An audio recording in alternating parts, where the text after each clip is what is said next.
un individu qui marche. C'est la Côte d'Ivoire qui marche, c'est notre avenir qui est en jeu.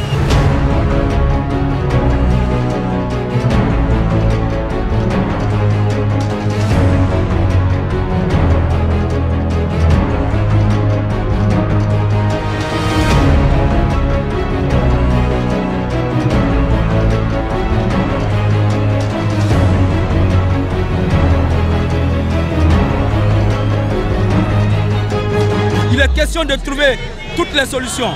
Loi d'amnistie, réouverture de la RLE, faire en sorte que tout le monde soit candidat pour que nous ayons des élections inclusives, apaisées dans ce pays. On a besoin de notre pays, on lui demande pardon. Faut pas il va nous tuer, on lui demande pardon, on est à genoux. Il n'a qu'à donner, de toute façon il a pris là, il n'a qu'à donner ça comme ça. On veut la paix pour notre pays, c'est tout.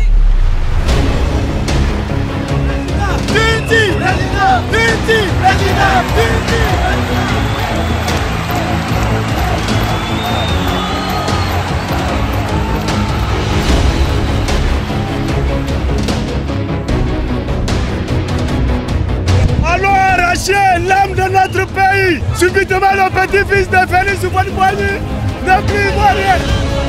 Hey! La Côte d'Ivoire, les Ivoiriens.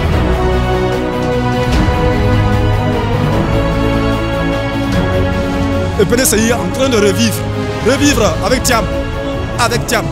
Et Thiam, c'est lui qu'on veut, c'est lui. Et il va libérer le pays. Et Thiam a le PDCI.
Historique. Et vous voyez, quand les grandes nations sont à un tournant historique, elles savent dire non.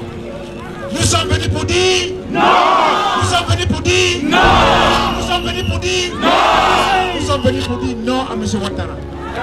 On ne peut pas continuer comme ça. Soyez déterminés. Soyons soudés. Et le PDCI vaincra et vaincra.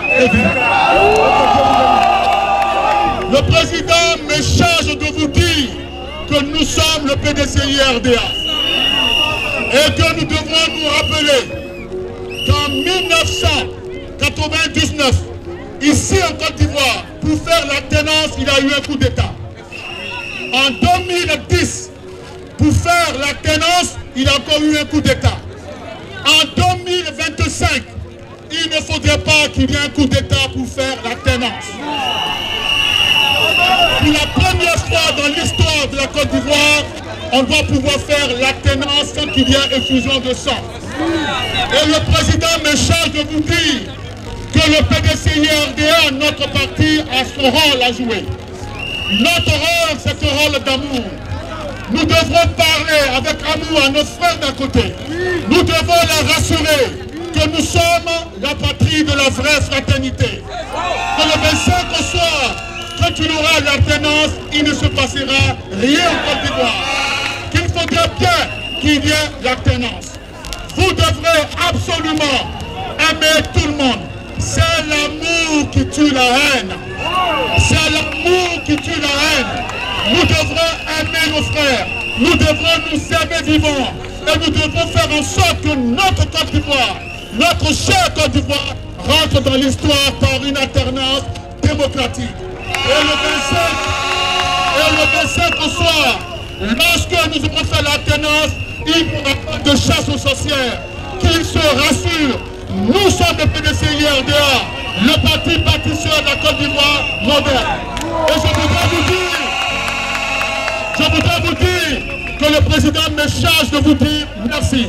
Merci de tout cœur, merci d'être venu si nombreux et restez à l'écoute. Restez à l'écoute. Pour finir, rentrez tranquillement chez vous. On ne casse rien en route. On ne détruit rien en route. Parce que nous sommes le PDCI-RDA. Rentrez chez vous pour être à bientôt. À bientôt. PDCI toujours. PDCI toujours. PDCI-RDA toujours.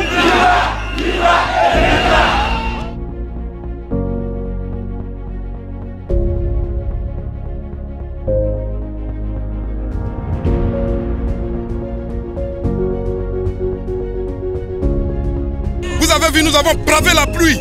Malgré la pluie, nous sommes descendus nombreux pour venir dire non, non, non à l'injustice en Côte d'Ivoire. Je vous remercie. Nous avons demandé une marche et vous voyez de vous-même avec vos yeux, le PDCI est mobilisé, le PDCI est ordonné. Félix Houphouët-Boigny, le président Félix Houphouët-Boigny a créé le PDCI, a créé la Côte d'Ivoire. Nous marchons sur le goudron du président Félix Houphouët-Boigny. Nous demandons la réintégration de tous les fils du pays. Pourquoi un Ivoirien ne peut pas être sur la liste électorale pendant que Komé Bakary est sur la liste électorale? Le PDCI est le parti majoritaire de Côte d'Ivoire. Kolo Kolo, au premier tour, on les bat. Voilà. Donc aujourd'hui, c'est juste un avertissement pour leur dire que la CEI doit jouer franc jeu et que notre président doit être inscrit sur la liste électorale. Nous en avons marre. Nous sommes là pour exprimer notre ras-le-bol. Nous avons des revendications qui sont la révision de la liste électorale, l'inscription du nom de Tidiane Thiam ainsi que les autres opposants qui ont été bannis de la liste. Tel est notre désir. Trop c'est. Trop c'est trop. Et ça suffit. Et ça suffit. Si nous sommes venus vers la CEI, c'est aussi pour demander à ce que la révision de la liste électorale, cette année électorale 2025, puisse être effective. Et elle doit se faire avant les élections présidentielles. Parce qu'une révision de la liste électorale, elle est mise en place pour des élections. Et l'élection maire ici en Côte d'Ivoire, c'est l'élection présidentielle. C'est l'élection où le taux de participation est toujours très élevé parce que c'est l'une des élections que les Ivoiriens comprennent le mieux. C'est pourquoi il y a eu un budget à l'Assemblée nationale qui a été voté de près de 27 milliards à 500 millions. Il n'est pas normal que cette révision de la liste électorale ne soit pas effective cette année. Donc c'est le signal ici, président, vous voyez, sur le bon monde. Donc nous demandons au président de la République, parce que je pense que c'est lui notre interlocuteur, ça ne sert à rien qu'on s'épapille, parce que nous savons que le président Alassane Ouattara a plein pouvoir. Et c'est ce qu'il décide qui s'est fait. Donc nous appelons à son bon sens qu'il prenne de la hauteur, parce que c'est le garant de la sécurité dans le pays, qu'il instruise le Premier ministre Bégué Mambé afin qu'il puisse organiser ce dialogue politique, afin que la tension que nous vivons actuellement puisse baisser. C'est l'objectif principal.